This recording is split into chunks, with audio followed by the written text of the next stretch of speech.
Then there is, of course, the Caucasus, Chechnya, and in Europe itself we have the conflict in the former Yugoslavia between the Bosnian Muslims and Serbs and Croats respectively, and the conflict between the Albanians and the Serbs, Albanians and Macedonians, and quite possibly before too long Albanians and Greeks.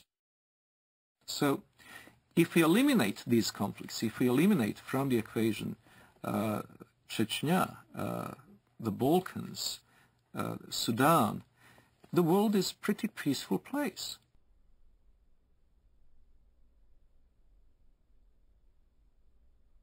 If we eliminate from the terrorist equation, terrorist acts carried out by the Muslims over the past 5 years, we would come to realize that the war on terror is unnecessary because terror is not a very big problem.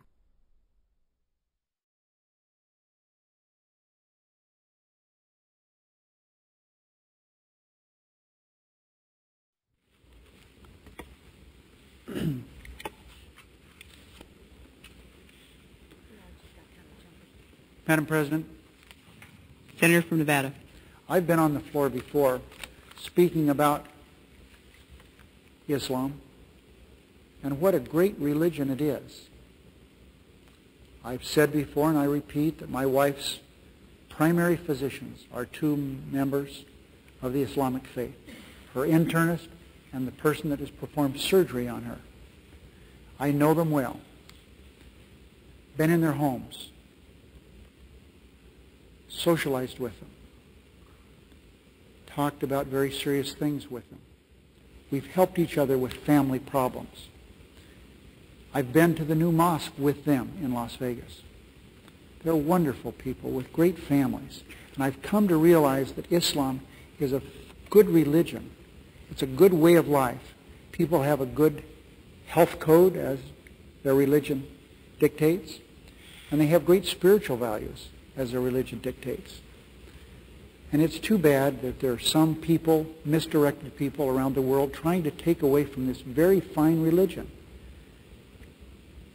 I believe that they cannot give this religion a bad name.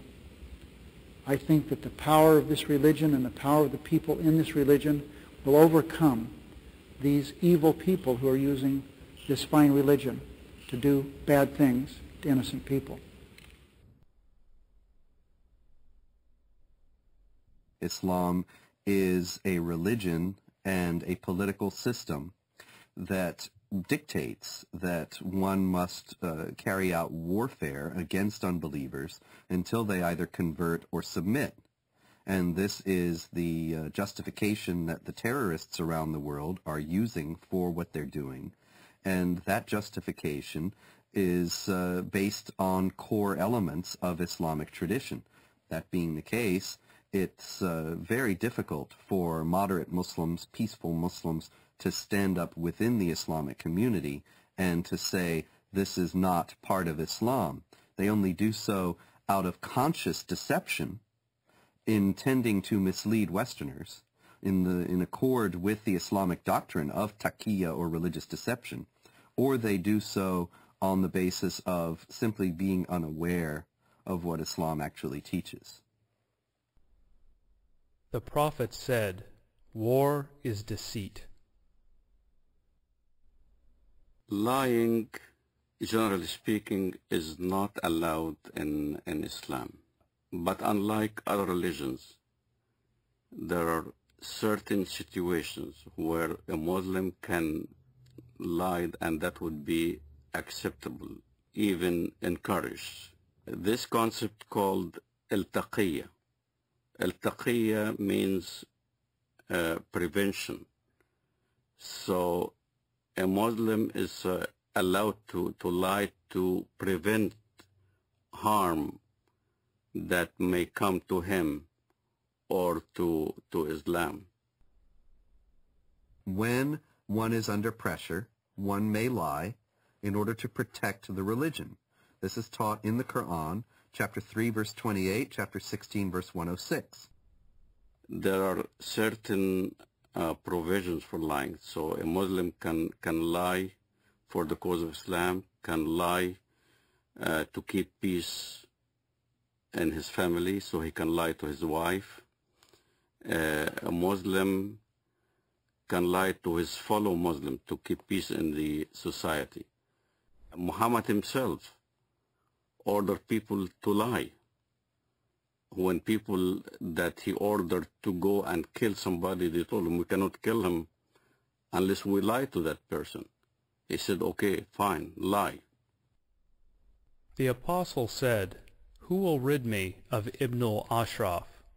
Muhammad bin Maslama, brother of the Bani Abdul Ashal, said, "I will deal with him for you, O apostle of God. I will kill him." The apostle said, "Do so if you can."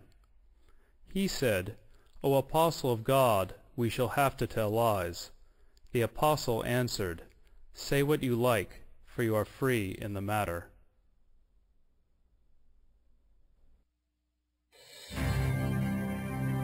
America is a land of diversity and service. I'm an African American. My forefathers overcame the trials of slavery. I am Native American. I am a journalist, wife, and mother. I'm of European heritage. One of my ancestors was a member of the Continental Congress. I'm Hispanic American. I've been a Girl Scout since I was 6 years old, and now I'm a troop leader. I served in our nation's armed forces, as have many of my relatives. My father served 2 tours of duty in Vietnam. Another fought for freedom at Gettysburg. 2 of my uncles fought for our country in the Korean War. And I am an American Muslim. And I am an American Muslim. And I am an American Muslim. I am an American Muslim. Muslims are part of the fabric of this great country and are working to build a better America. The spokesmen for Islam in the Western world know how to play the game.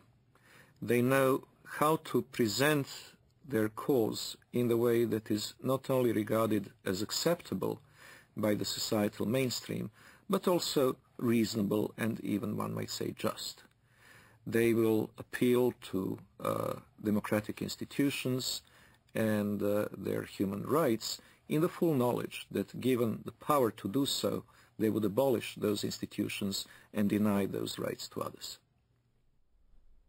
The Prophet said, "By Allah and Allah willing, if I take an oath and later find something else that is better than that, then I do what is better and expiate my oath." When I used to be working as a translator at the Luke College in Chicago, the fundraising for jihad movements, for the PLO at that time, we would do the translation for the announcements or the flyers that we hand out or we put on the walls of the college. And I remember the Arabic would be basically the facts. Bring your friends. We were intending to raise funds to support our jihad brothers in Lebanon, whether they're fighting in southern Lebanon against Israel or whatever. And then comes the English part. In the English part, it'd be the standard. We will be conducting a Middle Eastern cultural party. You're welcome. We will be serving lamb and baklava. So the West doesn't understand, as when we get together as a group, our conversations are different. As soon as a Westerner would come into the scene, then the whole conversation changes. It becomes palatable to a Western mind. When I used to go to work, let's say, during the Gulf War, I used to go to work at an American company. And everybody would be hovering around a TV set as soon as there's a Scud missile hitting Riyadh or something like that. And everybody will be distraught, unhappy if a Scud lands in the American camp. And I will be standing there right amongst the American employees. Oh, that's too bad, you know. Oh, that's too bad. I'm sorry that, you know, we had loss of life. And out of frustration from having to keep the truth of what I really felt, I would roll down the window on the freeway going home and scream as loud as I can, Allahu Akbar. Allah is